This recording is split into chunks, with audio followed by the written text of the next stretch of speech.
everybody, my name is Megan. You're watching Miss Megan Knits. Links to find me are in the description box below. Apologize if you can hear the pitter-patter of my dog's feet. Whenever I start talking to nobody, she thinks it's really interesting.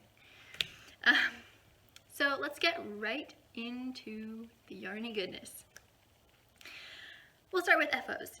My first FO is a dishcloth I made using Intarsia. This is my first ever project using Intarsia, so please be gentle. Here it is. This is the Perfectly Preppy Dishcloth by Emily Ringelman.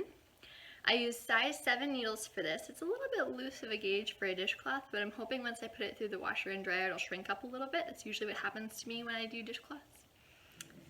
The white yarn we have here is Knit Picks Dishy in the colorway Swan. And then the blue and the pink yarns are both cotton. They're mill ends that I got a long time ago. Sorry, I have my notes on my computer and it's popping things up at me.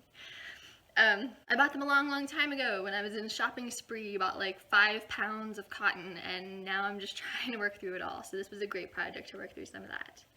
It also helped me practice Intarsia. Now, I'm not sure if you remember from my last podcast when I talked about those Intarsia socks that I was going to make, the Komotayama socks. They're beautiful, but given this quality of work, I'm not exactly sure I'm ready for that yet, so I'm going to practice more Intarsia first. Of course I say that, and I don't have any Intarsia whips right now, so we'll see. Here's the back, for anyone curious about the back. I wove in my tails as I went, and then I secured them using the method I used to secure cotton mill ends, which I will link. I will link it.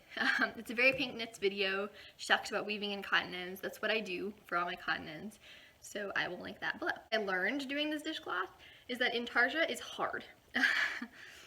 I had some tension issues along where the color changes are. You can see them right in here.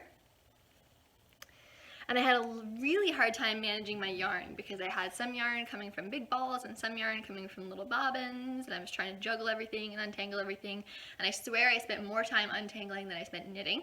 So it was very frustrating. I am pleased with the result though. I think I might try to make another couple more of these dishcloths without the striped background, because that's what really got me, was trying to do the stripes. As well as the border. I might try to do it without the stripes and just do the heart and do some practice in, and then have a lovely set of dishcloths. So I'm hoping that might be a future project for me. I was looking on Ravelry for free Intarsia charts, and there are a lot of them, but a lot of them are really complicated, and I was looking for something kind of simpler that I could stick on a dishcloth and practice with, but alas, I did not find anything all that great. So this might be it. The cost of this project was $1.14. That's accurate down to the cent, down to the gram. I did remember how much I spent on each of these yarns and calculate the fraction of that and math. But $1.14. It took me 6 hours and 46 minutes to complete this one dishcloth because of all the My mood during this project was a 2.7 out of 5, which rounds up to 3, so that's pretty fair to middling. It's pretty good. And the difficulty I rated this was 4.7 out of 5. Now, I actually rated the difficulty every time I picked this up. I checked in and rated the difficulty and then took the average. So 4.7 out of 5. My next FO is actually a crochet project, and it is one of 3 crochet things you will see today. The cutest of all of them. Check him out! He's a polar bear! I have followed the Blueprint Class Amigurumi Woodland Animals by Stacy Chalk. He is crocheted using a 4.5mm hook. The yarn for his body was Studio Classic by Nicole in white. It was a scrap I had. I thought I had enough to do the whole bear, but I did not. I was playing yarn chicken by the last leg. I didn't want one of his legs to be different than all the other legs, so I'm crocheting really tightly and trying to get this last leg done. But for the ears and for the snout, I ended up using Lion Brand Ice Cream Sprinkles, which is actually a DK weight yarn, which is why the ears are a little bit small. But real bears have a little bit small ears anyway. And his snout. It's speckled. It's the colorway Vanilla Bean. This was also a scrap. The whole thing was scraps. Left over from my first ever socks, the DK weight socks that I did. My mom said it makes him look like he has a 5 o'clock shadow. He's a grizzly, whiskery polar bear. And then the eyes were a leftover from a thrift store find. This is Barocco Levitt in black. So the time it took for each section, I actually kept track of that. The body took me 2 hours and 41 minutes. The head took me 1 hour and 56 minutes, which is interesting because they're the same piece. Not the same piece, but they're the same instructions. They're the same. You make 2 of them and sew them together. The leg averaged me 24 minutes, so I took the time I took to do all the legs and averaged it. The ears, nose, and snout all together took me 51 minutes. Assembly took me 1 hour and 43 minutes. Total, that is 7 hours and 35 minutes working on this bear. Obviously not all at once. I picked him up and put him down as I felt like I wanted to pick him up and put him down. My mood while doing this bear was a 3.5 out of 5. My difficulty was a 2.7, and my cost was $1.18. I'm thinking of making more bears like this to maybe give to my church Holly Fair.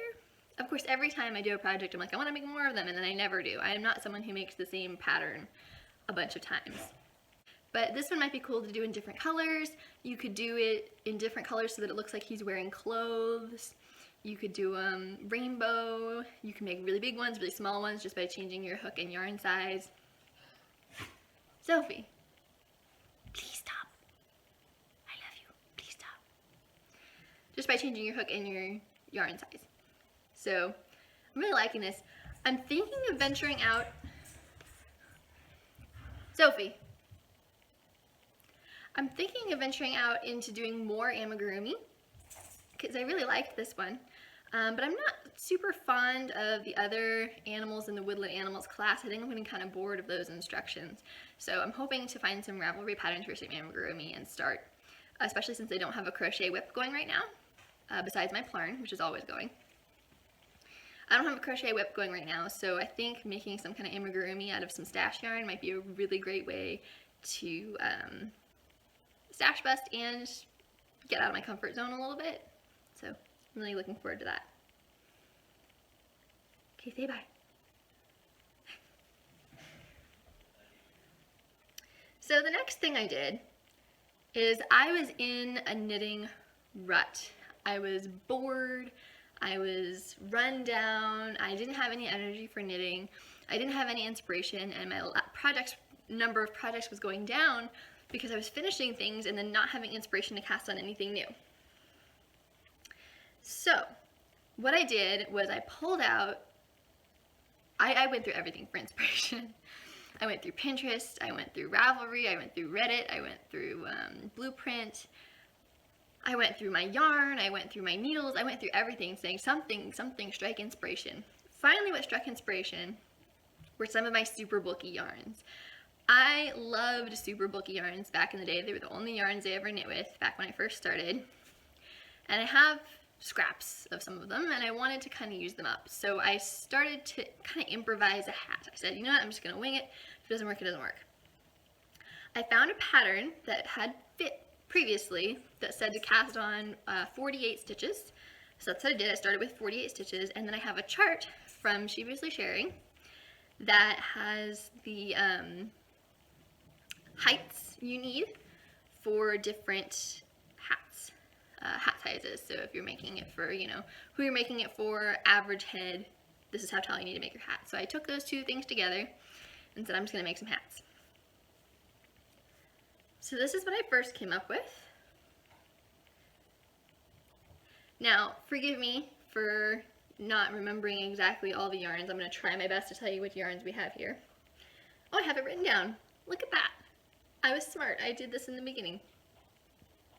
So the bottom is Wool-Ease Thick and Quick Prints Marble from Lion Brand. The teal is Lion Brand Hometown USA. I don't remember the colorway name. The pink right here is Premier Yarns Mega Tweed. It's actually really thick, thicker than the rest of them. I didn't like working with it, but that's why there's only a stripe here. And then I made it into a pom-pom to use up the last of it. So I didn't like knitting with it on the same size needles as all the rest of them. And then this purple is Loops and Threads Cozy Wool in Velvet. And I'm going to show you some of my texture. So this is a 2x2 rib, and then I did kind of a, I don't even know what this is called, a basket weave texture by alternating the 2x2 rib. This is a garter stitch bump, and then this is that same basket weave texture. It's hard to point out because the hat gathers at the top. Now for all of these hats, because I have 3, for all of these hats I did quickie decreases. I didn't even bring out the DPNs. I just kind of knit 2 together all the way around, and then I knit 2 together all the way around again, and then I drawstringed it closed, pulled it closed. I used, I think what it's called, the traveling loop method, where I basically just kind of scrunched the circular needle around to make it work, instead of getting the DPNs, because it was only a couple of rounds of decreases and I didn't want to have to bring out the whole new set of needles just for that. I love this pom-pom. I brushed it out, and it's very fluffy and furry, and it's machine washable because it's 100% acrylic, and I think the tweed just makes it. So that's my first hat. My second hat's a little bit more boring. This is yarn I had left over from making a blanket, mostly. This bottom is the Hometown USA in the colorway I don't know. Again, I needed to use it up, so there it is. And this rest of this yarn is all one yarn, even though it looks different. It's the Bernat Home Bundle in teal brown. I made a blanket out of this. I bought like 5 skeins and made a granny square blanket, basic granny square blanket. Or it was a granny rectangle blanket, but basic blanket. And I had a ball about this big left over, and it wasn't enough to go around again. But it was perfectly enough to make a hat. So you've got all these textures in here. You've got this reminds me of Lion Brand's homespun, which I don't like working with. I am not a homespun fan. I don't like to knit with it. I don't like to crochet with it. I don't like it. But it worked out just fine in this hat when I just did some stockinette. This is all stockinette, by the way. This is a 2x2 rib, and this is all stockinette. I did a cable cast on because I didn't want to estimate a tail for a long tail cast on. I was getting kind of lazy, but I think it's kind of tight. It's not as stretchy as the rest of the hat. It still fits over my head just fine, and I'm sure it will fit somebody beautifully. I'm not sure where this hat is going in its life, but I'm sure it will fit somebody beautifully, but it's not as stretchy. So for my next hat, I used the German twisted cast on and had to estimate a tail. The same thing with the decreases. That's why it looks kind of bunched up, because the decreases were done so quickly instead of being done nice and gradually to make a nice domed hat. It looks almost drawn together. But I kind of like that look. And it was easy for me to do, and it was supposed to be a relaxing knit, and it was. So there we go. One more hat. My scrappy super bulky hat. Now these were scraps, but it's all the same yarn.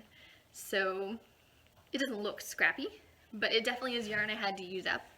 I bought this yarn in bulk also on that same shopping spree where I bought the cotton mill ends, and there were like 6 skeins of it.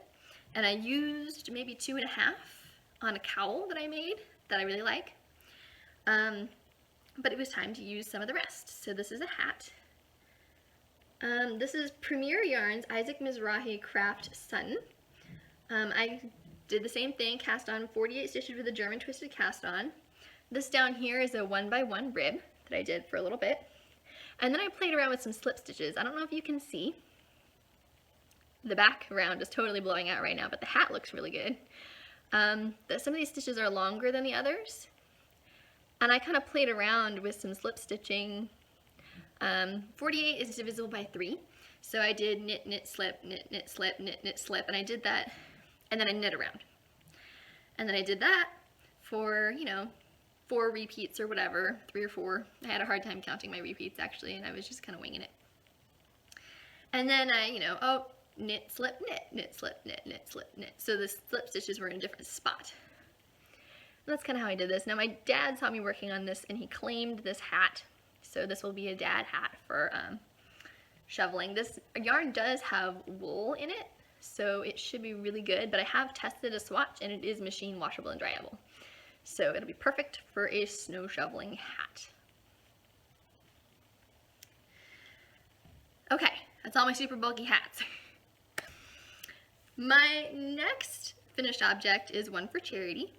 I made a sleeping mat for the homeless in my community through a church organization, or an organization my church works with, called Mobile Loaves and Fishes, where they drive a truck and they hand out supplies and provisions to people on the streets. If you want to know more about Plarn, which is plastic bag yarn, this mat that I'm about to show you is made completely out of plastic bags.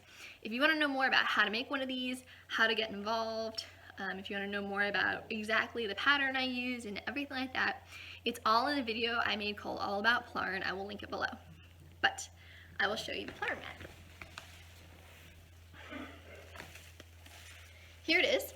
It's surprisingly lightweight because there's a lot of air in between the stitches.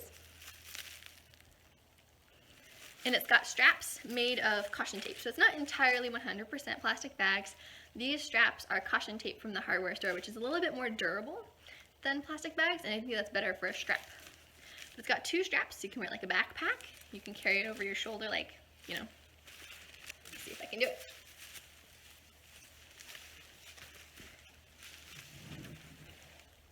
Like this.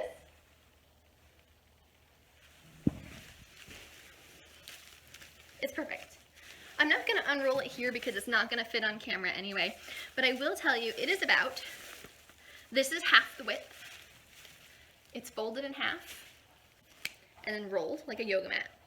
So this is half the width. So it's about this wide and it's about 6 feet tall. I crocheted it. It's entirely white and gray bags. I did stripes, so you can see I did white stripe, gray stripe, white stripe. And then the border is brown. You can see I have along this edge my brown border. I was super picky about the colors for this mat, and it actually slowed me down quite a bit because I really wanted it to look a certain way. And for my next mat, I want it to look good. I'm going to make sure it looks good, but I'm not going to be quite as picky with my color choices, because when you're picky with your color choices and people are trying to help you, it's very hard to communicate to them what you're looking for, and you end up with people trying to help and it ends up messing up your color choices. But that's not right, because it's more important to get a mat out there to a person as fast as possible. So my next mat, I'm going to be less picky. This is a Q hook, by the way, a Susan Bates Q hook, and plastic bag yarn. I made lots of progress this past couple weeks. It was just a little strip last time I saw you, and now it is this whole big mat. I apologize also if there were any rustling. I'm using a new video editing software. I'm trying to play around with what I like on my new computer. I switched from a Mac to a Windows. So bear with me as I try and figure out how to edit the sound, or if it just ends up with a little bit of rustling from the plastic bags. Sorry. I'm experimenting still. Now, that's all my FOs. So now we're going to go to works in progress. My first work in progress is something we've been following for a while on this show, is the Wharfdale sweater by Sarah Hayden. I don't know how to pronounce her name. It's the Wharfdale sweater. I'm keeping it in this bag that I got from AC Moore. And you can see in my front pocket I have my essential tools. I have a pen and a pencil, I have a tape measure, and I have a cable needle. I'm using this kind of cable needle for the first time. I'm still trying it out to see if I like it. That's it. And I have the tag from my yarn and some post-it notes, which are really helpful. And when you open the bag, you have all my other essentials. So last time I saw you, I was on the back of the sweater. I was about halfway down the back of the sweater. Well, I finished the back of the sweater.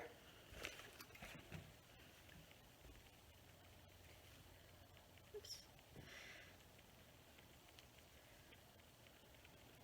The back is just stockinette.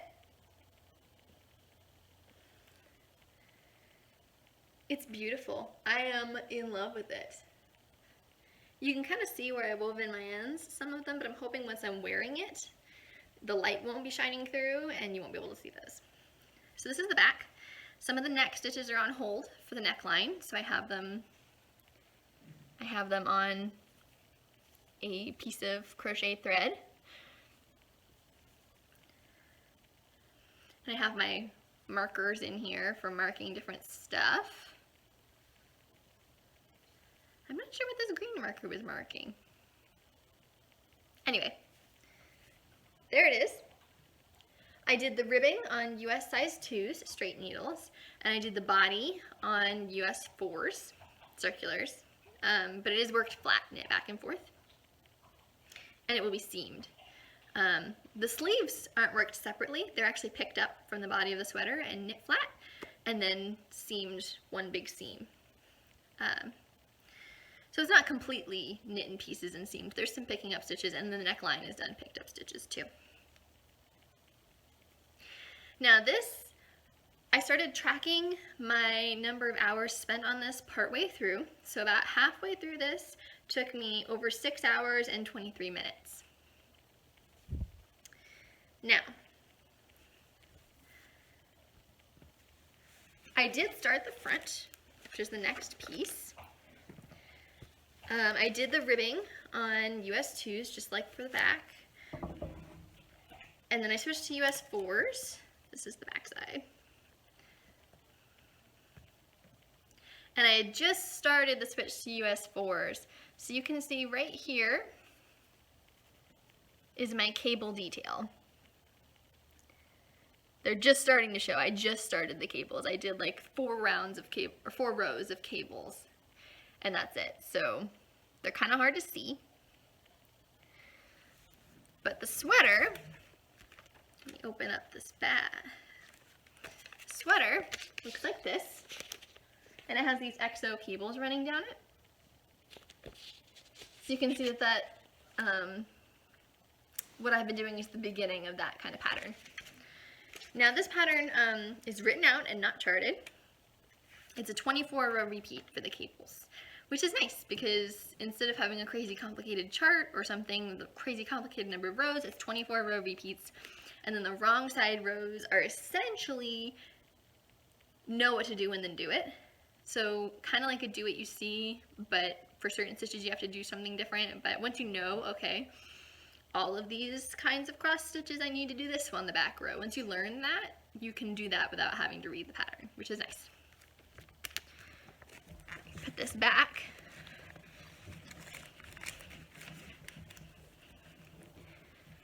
So the yarn I'm using is the Fiber Co. Luma, a lofty blend of organic cotton, linen, merino, wool, and silk. It's DK weight, 50 grams in a skein. It is 50% wool, 25% cotton, 15% linen, and 10% silk. Made in Peru. And I'm going to show you the yarn again. It's shiny from the silk. It's beautiful. It doesn't give as much as the wool, so when I'm doing the cables, or it doesn't give as much as 100% wool, so when I'm doing the cables, I'm having a hard time stretching the stitches over to meet the needles. Hopefully with some practice on my part, that'll be a lot easier. And it is fuzzing a lot. Every time I work on this sweater, I get fuzz all over my legs. In fact, just from talking about it just now, I don't know if you can see all that fuzz. I'm gonna rub it off for you. Just from holding it on my lap talking about it, I have fuzz balls, giant fuzz balls all over me. Like I need a gleaner to just glean myself after this. I'm hoping that as this is washed a couple times, as it's finished, that won't happen all over my clothes when I wear the sweater. It's not really pilling because all the fuzzes kind of pick off really easily, but it is definitely fuzzing up. And I don't really like that very much. It looks like I have a teal dog or something. It's all over my legs. Okay, so that was that. My next work in progress is a Scania shawl by Caroline Wiens. I'm using US 10 needles for the shawl. And the yarn is Knit Picks Capretta Superwash. which is a blend of merino and cashmere. There's a fingering weight. I'm holding 2 strands together because that's part of the design. And I have 5 different colors, so you can see, if I hold it maybe this way, that you get all this marled kind of effect, and I think it is so cool. So you have an I-cord edging along this top edge. I'm not sure if it's an I-cord edging, it's a slip stitch edging is what she calls it in the pattern.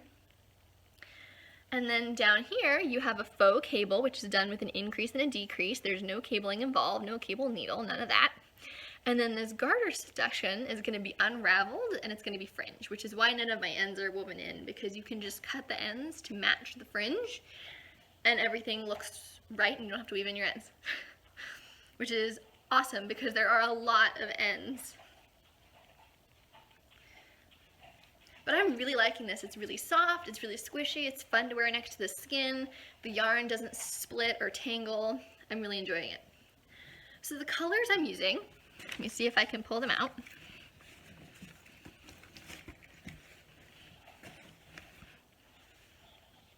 The colors I'm using are shades of purple and 1 gray, because there weren't that many shades of purple. Oops. There we go. That's the perfect order. So this is Pinot, this is Loganberry, in the middle is Magnolia, on this right, this bright one is Lilac, this one is Moonstone. They're all heathered colors except for Lilac. Lilac is the solid. And they're in this order in my shawl, which means when she says A, B, C, D, E, it goes this way. A to the bottom is E. Right now, you can see I'm holding Lilac and Moonstone together. And it's like blending together. And when I held the 2 darker colors together, it blended together. But when I held these 2 colors together, it was a really sharp contrast. So it's kind of cool. You're getting some blending, you're getting some contrast, you're getting all kinds of fun stuff. It's striped, but the stripes are uneven. It's really nice.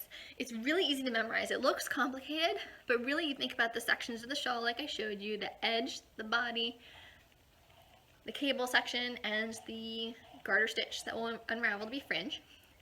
And once you memorize those 4 sections, nothing has more than a 4-row repeat. Once you memorize those sections, you're good to go.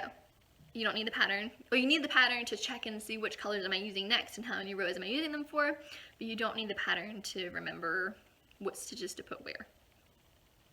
I will say the setup rows were a little bit confusing, a little bit complicated. Trust the designer, mark off the rows as you do them, maybe do it all in one sitting. Get that done. Sophie, get that done. Figure out where you are, what you're doing, and then you'll be ready to go. It'll come to you. It'll work. I was really nervous when I was first reviewing the pattern. It looked really complicated, but then when I started doing it, I understood completely. So that will happen for you too. Sophie, please stop chewing. It's making a lot of noise. Okay, so my other work in progress is my next Plurn mat. There will be rustling, I apologize. This is how far I've gotten on my Plurn mat. You can see how wide it is. It's the same width as the other one, 70 stitches across. And you can see I started with a ball of Plurn that somebody else made, so it's kind of variegated, I guess is what you'd call it. And then I started working with Plurn that I made, so it's solid color. It's a bunch of white, solid white all the way up. So I'm really excited for this Plurn mat. I've been making Plurn like crazy. It's great for when my wrists hurt from knitting because doing the Plurn, making the Plurn doesn't hurt my wrists at all. So that, what are you chewing on? Doesn't hurt. Making the Plurn doesn't hurt my wrists at all. So, oops, I have a fuzz. Making the Plurn doesn't hurt my wrist at all, so I can do it during breaks from knitting. But yeah, that's my work in progress. All the details are the same as for the other one. I'm actually keeping track of how much time I spend doing each part of the Plurn process, and because everybody at church always asks me, how long does this take you? And what I'm going to be able to say now is, I had help, but I personally spent X amount of time on this Plurn mat.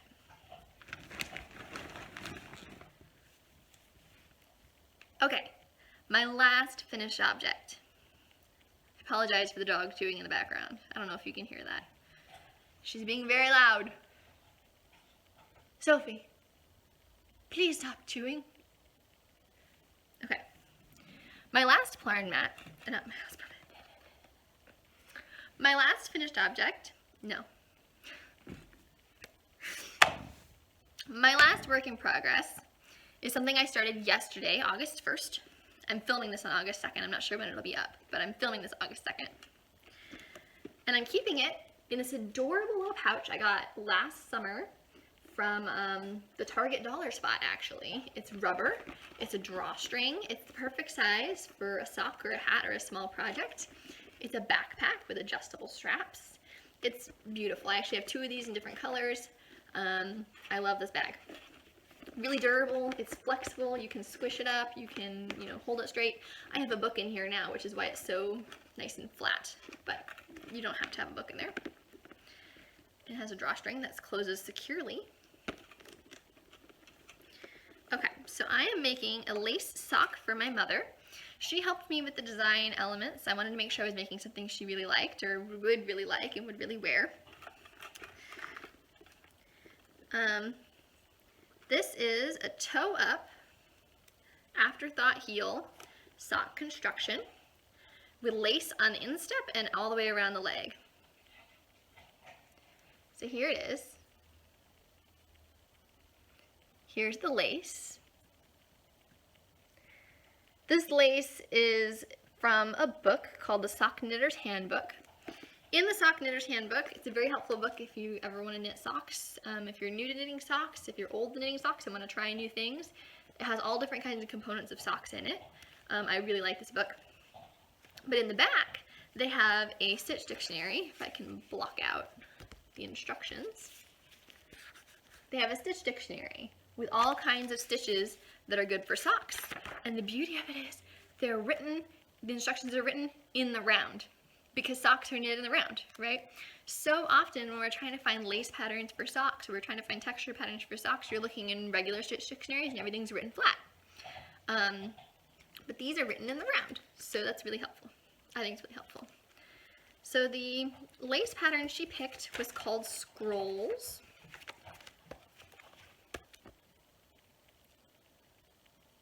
And she's going, is that too difficult for you? It's like, no. No, it's yarn overs and knit two togethers. You know what I mean? Placed in beautiful places to make this a beautiful thing. I couldn't come up with it on my own, but there it is. The toe is plain because I didn't want to figure out how to carry the lace pattern through to the toe. That would just seem like a lot of work. But I'm using DPNs because I like DPNs. They're my favorite way to knit socks. I started at the very tip of the toe with Judy's Magic Cast On and 12 stitches and increased to 64 stitches. And then, no, sorry, not 12 stitches, 24 stitches, 12 on each needle. And increased to 64 stitches total, 32, 12, and 12. And then started my trick, or the trick I learned from a blueprint class is to figure out, to make your toe 2 inches. So do the toe, increase, and then do plain rounds until your toe is 2 inches. Keep track of how many plain rounds you had to do.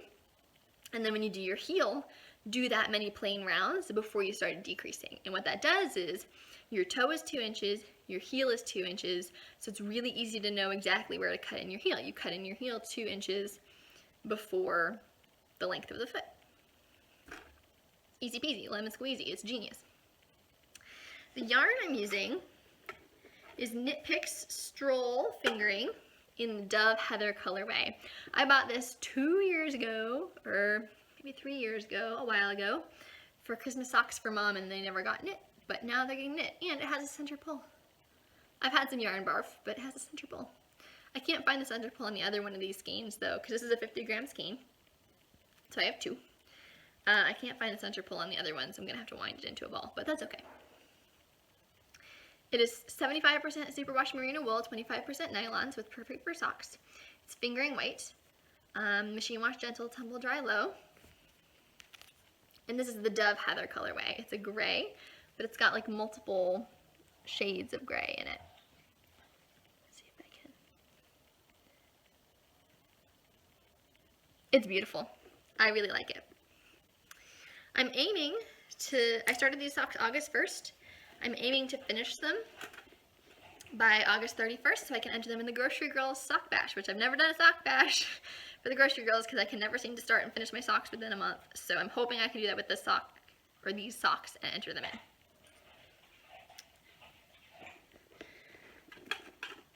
So I believe that is all I have for you today. Thank you so much for watching me ramble about knitting and stuff again, or maybe for the first time if you are not a returning subscriber. So again, if you want to find me, links to everything, description box below. See you guys later. Bye!